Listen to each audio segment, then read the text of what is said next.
Queridos, a palavra de Deus hoje se encontra lá no Evangelho de Mateus, capítulo 21, versos de número 28 ao 32. Vou repetir para você, abra aí a sua Bíblia, ou abra seu celular, aí a Bíblia no seu celular, seu aplicativo.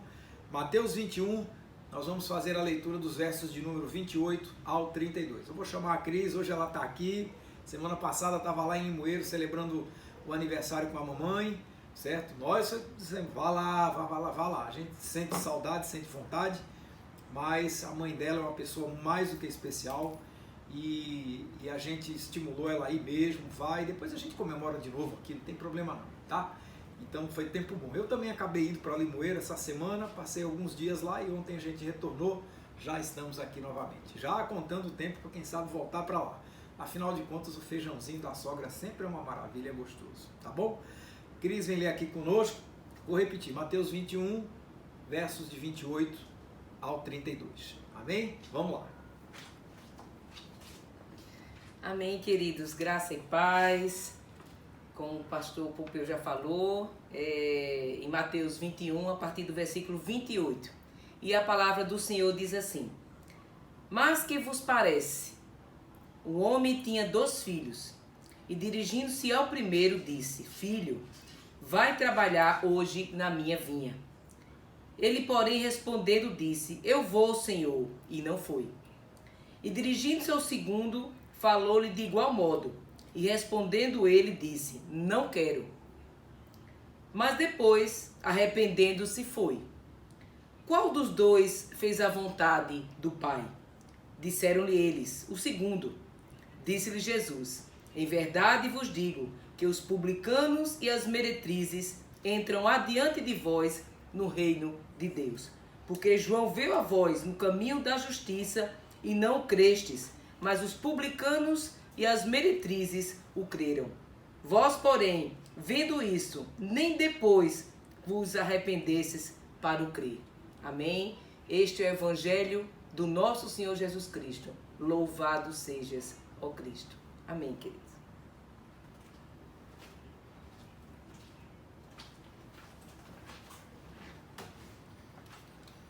Amém, irmãos, que bom.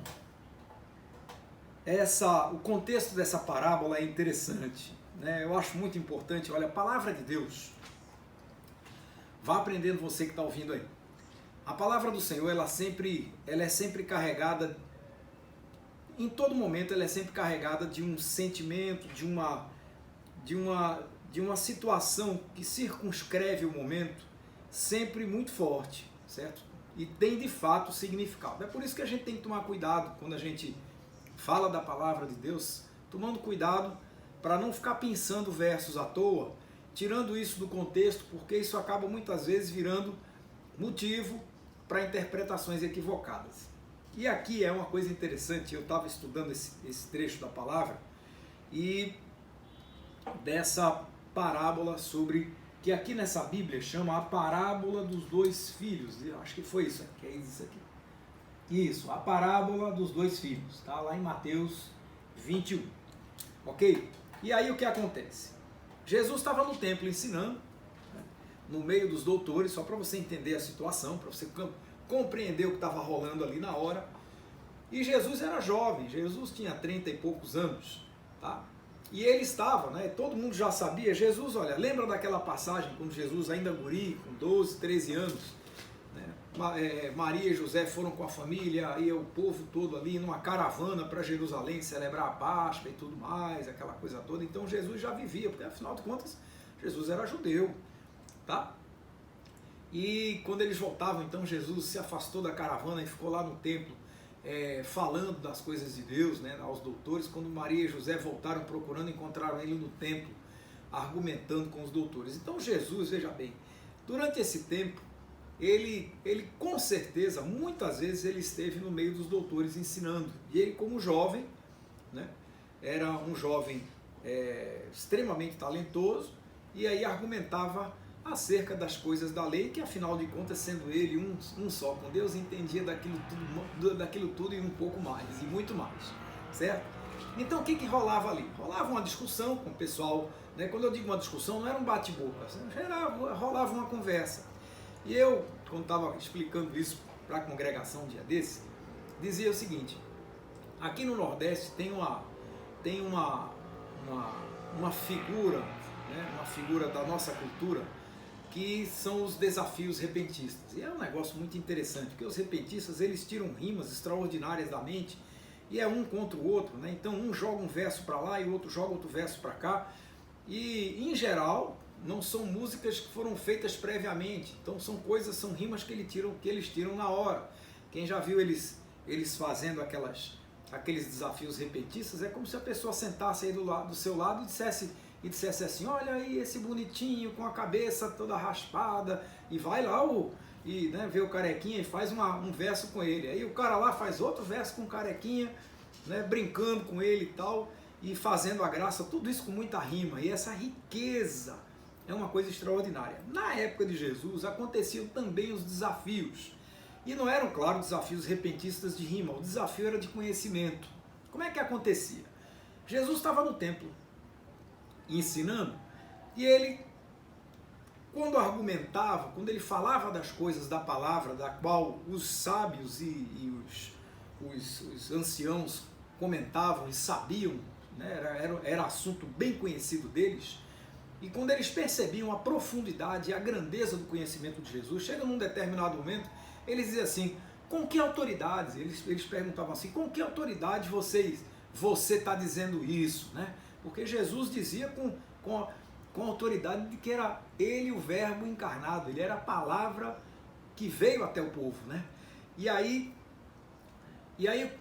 o jogo naquele tempo era assim: as pessoas faziam uma pergunta difícil para um, e o que estava lá respondia com uma pergunta ainda mais difícil para o primeiro. Ou seja, como ele diz assim: olha, eu te faço uma pergunta, você me faz uma pergunta e eu entendo tanto do assunto que vou te fazer outra mais difícil ainda. E ficava nesse negócio, certo? Quando a pessoa já não conseguia mais responder com uma pergunta mais difícil, perdia o jogo, perdia a brincadeira. E a coisa era mais ou menos por aí. Eu estava achando graça um dia desse, que eu lendo numa dessas bíblias para a juventude, eu fiquei rindo comigo mesmo, porque num desses trechos em que Jesus comumente tratava com as pessoas de forma muito sábia, né? E aí na Bíblia dos jovens dizia assim: e aí Jesus deu uma voadora no peito dos caras. Aí eu disse: como é a história, rapaz? Que Bíblia é essa, né? Eu não conhecia. E eu fiquei achando graça. Aí o menino: é isso aí, pastor, é isso mesmo, certo? Eu digo: eu fico imaginando Jesus dando uma voadora na caixa dos peitos de alguém, né? Certo? Mas não era isso literalmente, né? No jargão da juventude, né? Quando a pessoa dá uma voadora no outro, era como se ele usou da autoridade, foi lá e tal, e enfim, enfrentou a galera lá. E a situação aqui era mais ou menos essa. Jesus então perguntava para eles, e quando eles perguntaram a Jesus assim: olha, com que autoridade você está falando isso que você está falando? Aí Jesus foi e sapecou uma pergunta lá para eles sobre o batismo de João, e eles não souberam responder. Quando isso aconteceu, aí veio o momento dessa parábola. Está entendendo agora como é que era a situação? Então veio a parábola. Aí Jesus então diz a eles: olha, um homem tinha dois filhos. Esse homem tinha uma vinha, e ele chega para o primeiro filho e diz assim: filho, convém que você vá trabalhar na vinha. E esse primeiro filho disse assim: não vou não. Vou não. Eu estava conferindo aqui, porque hoje pela manhã a gente teve uma diferençazinha de quem era o primeiro, quem era o segundo, mas o primeiro filho disse assim: não vou. Mas foi, certo? Não quero trabalhar na vinha, mas acabou indo. E aí ele foi até o segundo filho, mas no primeiro, quando ele perguntou o primeiro, a resposta foi essa: não vou, certo? O pai disse assim: filho, vá trabalhar na vinha, e o filho disse: não vou. Aí ele foi até o segundo e disse: filho, vá trabalhar na vinha hoje. E aí o primeiro disse: vou, deixa comigo, conte comigo, vamos lá, vou. Terminou aqui. O primeiro que disse que não vinha, foi. E o segundo que disse que ia, não foi. E aí Jesus diz assim: bom, qual dos dois fez a vontade do Pai? E aí estava na ponta da língua do pessoal: o primeiro. Ou seja, aquele que disse que não ia, mas foi. Tá certo? E aí Jesus meteu, como diz, deu uma voadora na caixa dos peitos dos caras, feito diz a meninada por aí, certo? Aí Jesus diz assim, deixa eu dizer uma coisa a vocês, em verdade vos digo que os publicanos e as prostitutas entrarão no reino dos céus antes de vocês. Porque João veio falar, né, do batismo, vocês não entenderam o significado do batismo de João, certo? Dizem que entendem das coisas e na verdade não entendem nada. O que Jesus estava fazendo ali era uma crítica extremamente pesada, vigorosa, à atitude daqueles homens que a Bíblia já diz, que Jesus mesmo advertiu, se afastem do fermento dos fariseus, porque tem regra para tudo, certo? Tem regra para todo mundo. Dizem às pessoas o que elas devem fazer, mas nem eles, nem mesmo eles, cheios de regras, não têm coragem de mover sequer um dedo mindinho para fazer o que eles dizem. Então, essa parábola, irmãos, ela traz muito ensinamento para mim e para você, para a igreja do Senhor, para nós hoje, certo? E eu quero aqui de forma muito objetiva, muito carinhosa, fazer uma pequena reflexão sobre esse momento, sobre essa palavra preciosa. E a gente vai ver isso, vai fazer isso, observando os personagens dessa parábola. Vamos lá. O primeiro personagem é o primeiro filho, certo? Ele agiu como muita gente ainda age até hoje, tá certo? Ele ouviu e compreendeu o chamado do pai, certo? Ele fez como muita gente faz ainda nos dias de hoje, certo? Ouve a palavra todos os domingos e às vezes durante a semana, gente que muitas vezes tem aquela palavra, aquele verso, aquela passagem, aquele salmo, certo? Aquele trecho da palavra que toca o seu coração, no Sermão do Monte, por aí vai, certo? Às vezes é aquele povo que muitas vezes, quando alguém passa um apuro, a pessoa diz, mas eu tenho uma palavra de Deus para você, certo? Palavra de edificação, amém, certo? Mas muitas vezes as pessoas, muito embora tendo ouvido, né, como ouvem muitas vezes nos domingos a voz de Deus, né, e tem o verso ali no coração, certo? Até recitando, como a gente fala, versos bíblicos, gente que reconhece a autoridade, a sabedoria do Pai, certo? Muita gente que reconhece, fala de Deus, diz que teme a Deus, diz que tem temor de Deus, tem vontade de fazer a vontade dele, o desejo de Deus na sua vida, mas a exemplo do primeiro filho, desobedeceu. Sabe que o pai tem autoridade, sabe da palavra de Deus, sabe que essa palavra é para edificar a sua vida, sabe que essa palavra é para nos orientar hoje, irmãos, nessa saída, em nome do Senhor Jesus Cristo, da saída dessa pandemia, para aperfeiçoar a sua vida, para que esse dito novo normal que a gente vem falando tanto aqui há semanas e semanas, seja de fato um tempo rico, um tempo bom, um tempo de bênção, um tempo de riqueza, um tempo de fortalecimento da sua família, e não como muita gente está fazendo, certo? Dessa chamada, desse excesso de convivência. Que negócio de excesso de convivência é esse, meu velho? Convivência é boa. Quando namorava, vamos lá, tá cheio de casal por aí, que agora durante a pandemia passaram a se desentender. Que papo é esse? Quando era namorado queria estar junto o tempo todo, depois de casou, aí agora começou a estar junto mais um pouquinho o tempo todo, em vez de aproveitar esse tempo para estreitar os laços, para alinhavar melhor, para costurar melhor o relacionamento, para lapidar melhor as coisas dos sentimentos e a vontade de cada um, e para se conhecer melhor. A coisa está desandando? Que papo é esse? Povo de Deus, irmãos, busca a Deus, e olha, vá na fé. Deus quer abençoar a sua vida, Deus quer abençoar a sua casa, Deus quer abençoar seu casamento, Deus quer abençoar seu relacionamento familiar, Deus quer abençoar seu relacionamento com seu esposo, com sua esposa, com seus filhos, dos seus filhos com você, enfim, é isso aí. Deus quer, tecer, estreitar aí e apertar esses laços de amor. Então, vamos lá, a gente não pode, certo, fazer como esse filho fez, né? Olha, conte comigo, certo? Conte comigo, ó Deus, conte comigo. Lá na minha casa eu vou obedecer, lá na minha casa eu vou orar, até ora toda semana, todo dia, mas a oração não passa da boca para fora, é aquela oração que, sabe, é quase uma coisa decorada, só falta ler o papel, nada sai do coração, nada sai da alma. Irmãos, não é assim, não pode. A gente não pode agir como aquele menino agiu com o pai, de forma dissimulada, dizendo, olha, conte comigo. Às vezes eu vejo na própria igreja, tem gente que diz assim, olha, muitas vezes não sou nem eu quem convida. Na igreja que eu presido, nós temos uma areazinha lá que a gente chama de lanchonete. Ela hoje está lá desativada, certo?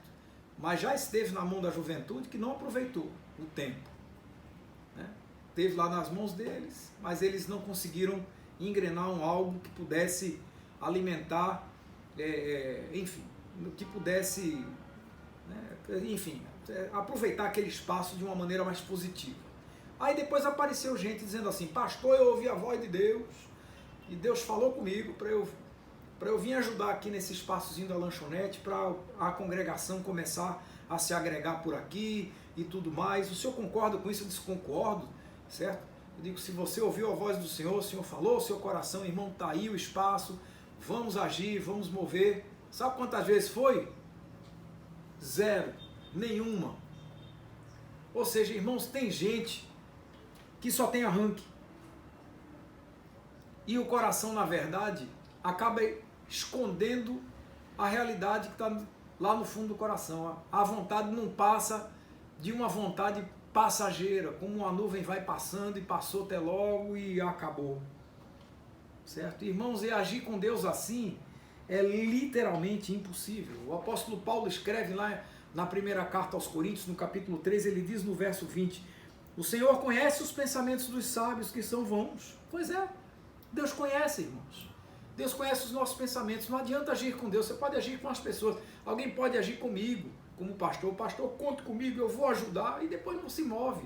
Eu vou lá acreditando que a pessoa ia se mover e não fez nada, certo? Comigo até pode, mas com Deus, sem chance. Então, quando a gente firma um compromisso com o Senhor, certo? Antes de ser com o pastor, com o líder da sua comunidade, com o líder do seu ministério, antes de ser um compromisso firmado ali, com a palavra que você dá, conte comigo, estou juntinho, antes de ser com tudo isso, isso é com Deus primeiro. O primeiro sim que você dá é o chamado do Senhor.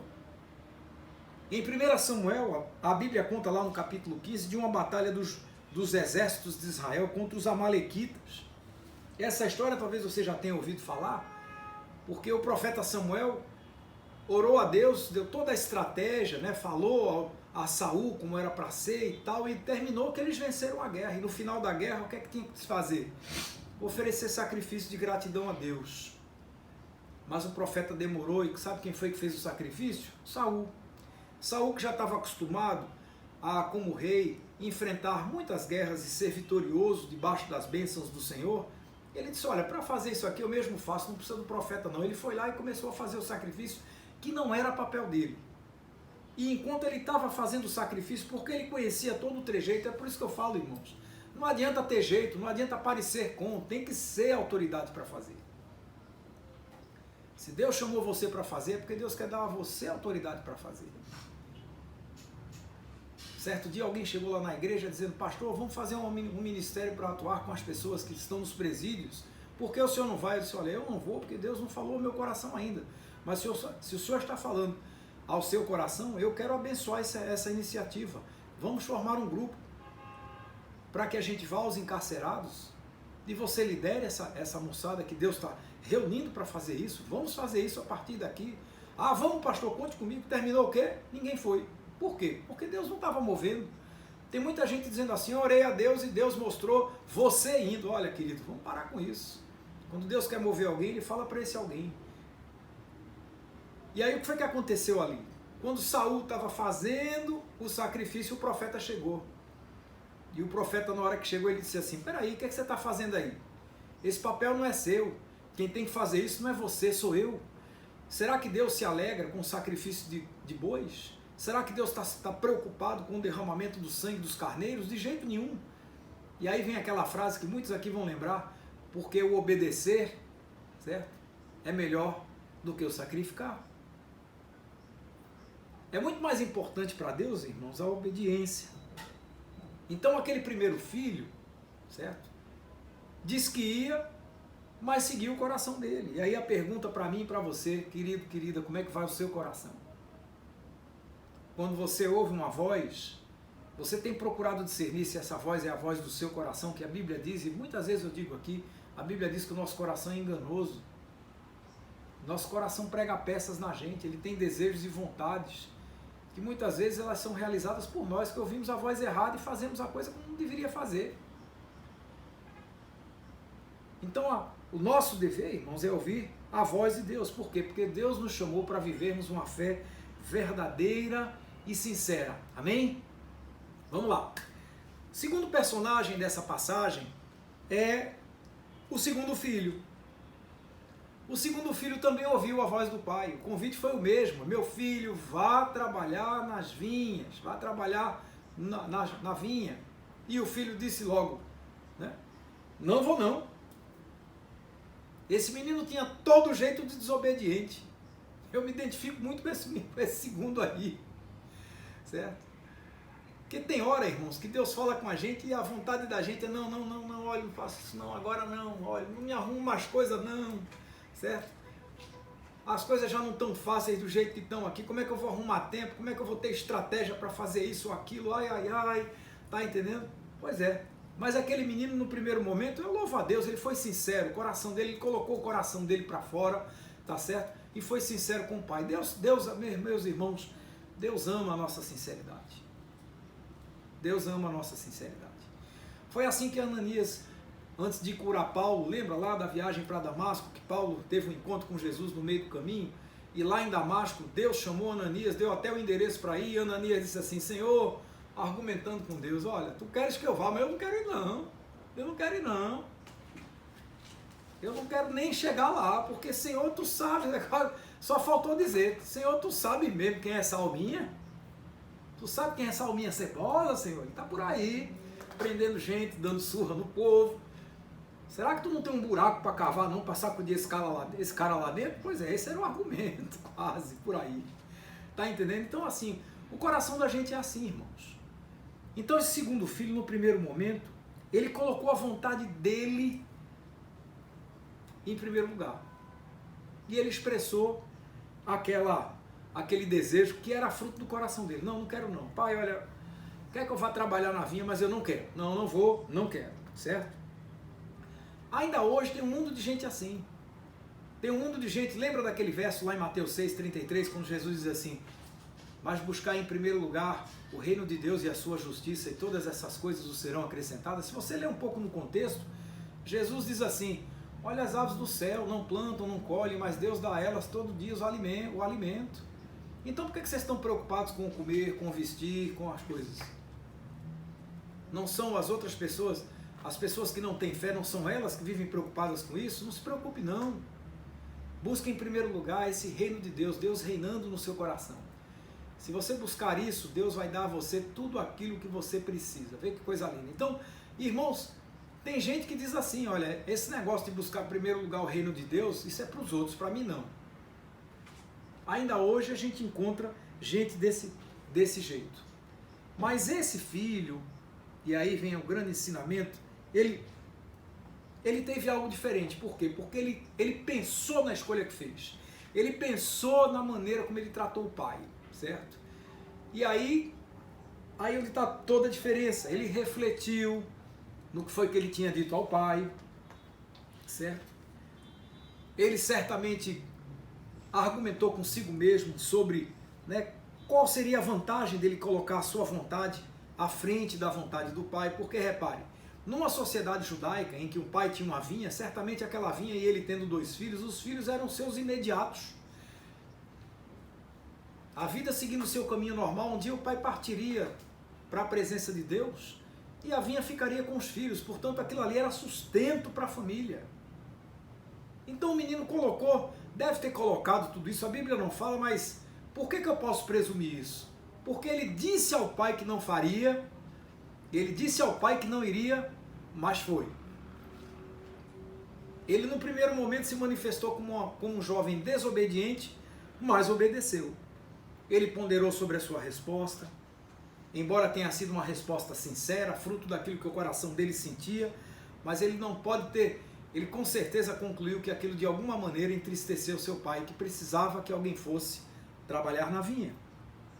E com certeza, meditou sobre as consequências da sua decisão caso ela fosse verdade. Ou seja, se eu não for trabalhar na vinha, amanhã a colheita não vai ser tão proveitosa e com certeza a minha mesa vai estar mais vazia, porque se eu não trabalhar, se eu não produzir, nada vai dar certo. Se eu não produzir, não vou ter o que vender. Se eu não tiver o que vender, o dinheiro não pinta na minha mão. E se o dinheiro não ficar na minha mão, eu não tenho nem como fazer a feira da minha casa. Então, portanto, eu preciso tomar uma outra atitude. Paulo, quando escreve aos Romanos, lá no capítulo 6, ele disse assim: será que vocês não sabem, certo, a quem vão se apresentar? Porque se você se apresenta por servo para obedecer, vocês são servos daquele a quem obedecem. Ou do pecado para a morte, ou da obediência para a justiça. Ou seja, o menino ponderou sobre a quem ele ia obedecer, aos impulsos do próprio coração ou à necessidade do seu pai. A voz do pai certamente o seguia por onde quer que ele fosse: filho, vá trabalhar na vinha, a vinha precisa de você. Mas ele tinha dito ao pai que não iria, certo?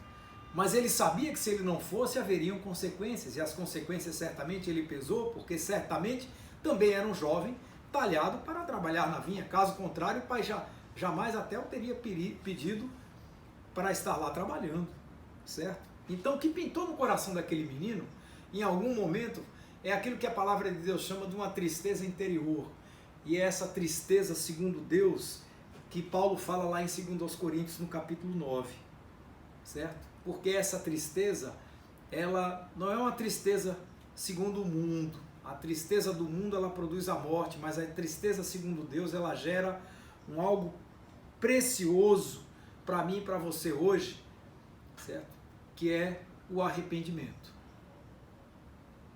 A tristeza segundo Deus gera arrependimento no coração da gente. E para que isso acontecesse, aquele menino precisou ponderar sinceramente sobre a sua vontade. Ele precisou, de certa forma, esvaziar-se a si mesmo. Ele precisou, de alguma forma, decidir tomar a sua própria realidade e entender que a sua realidade envolvia o trabalhar na vinha. E ele acabou aceitando, muito embora não quisesse, ele acabou aceitando diligentemente a trabalhar na vinha. Então eu quero encerrar essa palavra dizendo a você o seguinte: a gente pode aprender um pouco com cada um desses filhos e entender qual deles, certo? Qual deles nós somos. Ou quem sabe até um pouquinho de cada um, não é verdade? Mas alguma coisa pode ser aprendida sobre o caráter de cada um deles. E a gente pode ir aqui de forma muito tranquila para o último personagem, não menos importante dessa parábola, que é a figura do pai, né? Que é a figura do pai. Repare uma coisa interessante. Irmãos, aquele pai ouviu uma resposta negativa, uma resposta atrevida de um dos filhos, que disse que não ia. E esse que disse que não ia foi o que acabou indo trabalhar, foi o que acabou fazendo a vontade do seu pai. E esse pai também ouviu uma resposta positiva que no primeiro momento suscitou alegria no coração desse pai. Eis aí um filho obediente, pois é. E esse, tido por obediente, acabou nem aparecendo lá para trabalhar. E que com certeza entristeceu o coração de seu pai, porque precisava que alguém fosse fazer o trabalho. Agora repare uma coisa interessante. Esse pai não foi arrogante, esse pai não foi agressivo, não foi violento, ele não foi destemperado, porque ele era um pai absolutamente consciente da pessoa que ele era. Era um pai absolutamente consciente da pessoa que ele significava, do que ele era dentro da sua família, do que ele significava para os seus filhos, para sua esposa, e por isso ele foi paciente, muito paciente. E eu entendo tudo isso. Às vezes acontece aqui dentro da minha casa mesmo. Às vezes eu peço alguma coisa para os meus filhos e digo: olha, vai lá, eu moro no 20º andar aqui no prédio. Às vezes chega alguma coisa lá na portaria, agora em época de pandemia ninguém entra nos prédios, agora todo mundo deixa as coisas lá embaixo, né? Pois é, e a gente tem que descer e pegar. Às vezes eu peço para um filho, vai lá, desce lá, tal. Às vezes um fica meio abusado, pede para o outro. Eu digo, moçada, a gente passa tantos dias aqui, a gente quase não pede nada a ninguém. Quando a gente pede uma bobagem dessas, vocês estão fazendo bico, né? Como quem reclama, passa a semana inteira, você acorda, né? Vai tomar seu café, o café da manhã está lá, acorda mais tarde um pouquinho, né? Não tomou café, acorda com fome, eu vou almoçar, chega lá, o almoço está pronto. E não tem esse negócio de apertar o botão e o almoço aparecer lá não. Alguém fez o almoço, alguém preparou. Às vezes dia de domingo como hoje, pai, vamos comer uma coisa diferente? Bora, a gente pega o telefone, liga, tal, alguém vai e traz. Tudo isso não sai de graça não, tudo isso é pago. E eles estão aí usufruindo de toda essa bênção, né? Amém. E às vezes a gente pede uma coisa pequena, eu teria todos os motivos para dar uma estourada, ficar, eita, mas rapaz, a gente brigar. E eu tenho pedido sabedoria a Deus todas as vezes para que os meus filhos, já daqui a algum tempo, vão ganhar o mundo, né? Vão ter a sua formatura, vão ter o seu trabalho e vão perceber o que é a vida às expensas do seu próprio trabalho. Vão entender o sacrifício que é a vida. E como é bom a gente ter alguém que dá suporte a gente. Por isso que eu hoje que trabalho, produzo para sustentar a minha vida, eu agradeço a Deus que me mantém saudável para estar aqui. E peço perdão a Deus pelas muitas vezes em que eu tendo ouvido a voz dele, eu disse, Senhor, não quero agora não. Vou não. E não vou. E age como aquele filho que disse que ia e não foi. E aí eu peço perdão a Deus, dizendo, Senhor, tu só me pedes aquilo que é justo, porque eu sei como tu és bom comigo. Pois é. Então repare que aquele pai não foi grosseiro, aquele pai não foi destemperado. E isso me anuncia, e isso anuncia para cada um de nós hoje, alô, querido, querida, você, Deus é o mesmo. O Pai é o mesmo Pai. Amoroso, sincero, carinhoso, paciente. É o mesmo Deus de amor. Amém? É o mesmo Senhor de amor. E é esse mesmo Deus de amor que continua nos chamando, que continua insistindo, apesar de a gente muitas vezes dizer assim, Senhor, eu vou, conte comigo, e não vai. E que muitas vezes ouve de nós, Senhor, quero não, certo? E às vezes o quero não significa que a gente não vai mesmo. E o que Ele quer que a gente faça, como o filho da parábola, Senhor, eu quero não quero, mas lá na frente a gente pondera, porque a hora é essa, da gente ponderar. Se a vontade é de Deus, esse Deus de amor, que só nos pede o que é justo, para que a gente obedeça. Então o que é que há com você, meu irmão, minha irmã? O que é que tem falado aí dentro do seu peito? Porque a voz do Espírito Santo continua chamando a gente. Continua insistindo comigo e com você, dizendo assim, olha, pense melhor. Pense melhor nas palavras que você vai dizer. Pense melhor nas coisas que você vai fazer. Está querendo agir desse jeito ou daquele jeito? Veja se dessa maneira que você está escolhendo agir, se é dessa maneira que eu quero que você haja. Porque se não for, querido, querida, você vai ouvir a voz de Deus dizendo assim, faça isso não. Pense nas consequências das suas ações, daquilo que diz lá em Gálatas 6:7, eu digo isso muito aos meus filhos aqui em casa. Tudo aquilo que o homem plantar certamente colherá, porque olha, você vai colher o que você está plantando. Então veja o que você planta. Então se Deus é o mesmo, se esse é o mesmo Deus de amor, o que é que está faltando para você fazer o que é certo? E aí a gente volta para aquele filho que parecia perfeito, que muitas vezes é como a gente. Parece que a gente vai fazer a coisa certa e não faz. Olha, querido, querida, Deus conhece as nossas imperfeições, Deus sabe das nossas inadequações, Deus sabe dos nossos limites, mas tem uma coisa fundamental nesse processo todo que a gente precisa ter, e isso não se compra, não se vende, certo? Não se empresta, Você não precisa cometer nenhum ato extraordinário, nenhum ritual de passagem para ter. Sabe o que é isso? Um coração humilde diante de Deus. Certo?